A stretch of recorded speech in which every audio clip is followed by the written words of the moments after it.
একটা পুরুষ যখন সারাদিন হাড় ভাঙা খাটুনি খেটে বাসায় ফেরে, তখন সে চায় একটু শান্তি আর প্রিয় মানুষের মুখের মিষ্টি হাসি। বাইরের জগৎটা যে কতটা নিষ্ঠুর আর কঠিন, সেটা একমাত্র সেই পুরুষটিই জানে যে পরিবারের মুখে হাসি ফোটানোর জন্য যুদ্ধ করে। আজকের সমাজে পুরুষের পকেটে টাকা না থাকলে তার কোনো মূল্য নেই, হোক সে যতই সৎ আর চরিত্রবান। এটাই তিক্ত বাস্তবতা। মেয়েরা বলে তারা সৎ ছেলে খোঁজে, কিন্তু দিন শেষে তারা এমন ছেলেকেই বিয়ে করে যার পকেট ভর্তি টাকা আর গাড়ি বাড়ি আছে। একটা পুরুষ যখন কাঁদে, তখন তার কান্না কেউ দেখে না, কারণ সমাজ তাকে শিখিয়েছে পুরুষদের কাঁদতে নেই, পাথর হতে হয়। অথচ এই পাথরের বুকেও যে কত সাগর পরিমাণ কষ্ট জমে আছে, সেটা দেখার মতো সময় বা ইচ্ছে কারোই আসলে থাকে না। ভাই, প্রিয় বোন, আপনার স্বামী যখন খালি হাতে বাসায় ফেরে, তখন তাকে অপমান না করে একটু সাহস দিন, দেখবেন সে বিশ্ব জয় করবে। পুরুষের শক্তি তার বাহুতে নয়, পুরুষের আসল শক্তি থাকে তার স্ত্রীর সাপোর্টে, যে তাকে সব পরিস্থিতিতে আঁকড়ে ধরে রাখে। আপনি যদি স্বামীর খারাপ সময়ে তার পাশে না থাকেন, তবে ভালো সময়ে তার পাশে থাকার কোনো অধিকার আপনার থাকা উচিত না।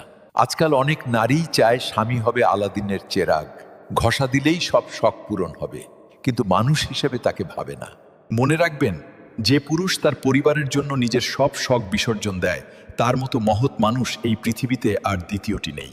বিয়ের পর যেই মেয়েটা বলে আমার শাশুড়িকে ভালো লাগে না, সে ভুলে যায় তার নিজের মাও কারো না কারো শাশুড়ি হবে একদিন। সংসার মানে শুধু রোমান্স আর ঘুরতে যাওয়া নয়, সংসার মানে হলো দুজনে মিলে জীবনের সব ঝড় ঝঞ্ঝা মোকাবেলা করে টিকে থাকা। স্বামীর পকেটের দিকে না তাকিয়ে তার মনের দিকে তাকান, কারণ টাকা আজ আছে কাল নেই, কিন্তু ভালোবাসা চিরকাল থেকে যায়। একটা পুরুষ যখন বেকার থাকে, তখন তার নিজের মা বাবাও তাকে কথা শোনাতে ছাড়ে না, আত্মীয়রা তো দূরের কথা। এটাই সত্য। তাই তো বলি, নিজের ক্যারিয়ার গড়ুন, নিজেকে এমন জায়গায় নিয়ে যান যেন কেউ আপনাকে অবহেলা করার সাহস না পায় কখনোই। ভালোবাসা দিয়ে পেট ভরে না ঠিকই, কিন্তু বিশ্বাস আর সম্মান থাকলে কুড়ে ঘরে থেকেও রাজপ্রাসাদের সুখ অনুভব করা সম্ভব হয়। যে স্ত্রী তার স্বামীর আয়ের উপর সন্তুষ্ট থাকে এবং অল্পতেই শুকরিয়া আদায় করে, সেই স্ত্রী হলো স্বামীর জন্য শ্রেষ্ঠ সম্পদ।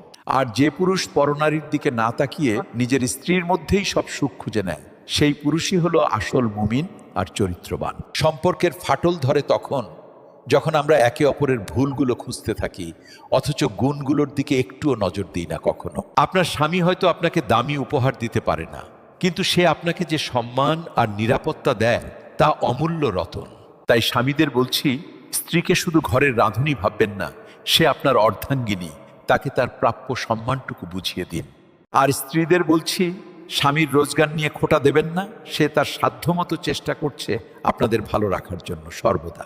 বিশ্বাস করুন, দিন শেষে আপনাদের দুজনের ভালোবাসাই আপনাদের সংসার টিকিয়ে রাখবে। লোকে কে কি বলল তাতে কিছুই যায় আসে না। অন্যের সাজানো জীবন দেখে নিজের জীবনকে ঘৃণা করবেন না, কারণ দূর থেকে সবার জীবনই নিখুঁত মনে হয়, কাছে গেলে বোঝা যায়।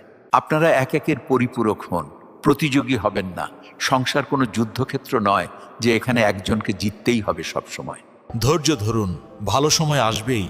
আল্লাহ তাদের সাথেই থাকেন যারা সবর করে এবং বিপদে একে অপরের হাত শক্ত করে ধরে রাখে। ভালোবাসার মানুষটাকে হারানো খুব সহজ, কিন্তু তাকে আগলে রাখা অনেক কঠিন।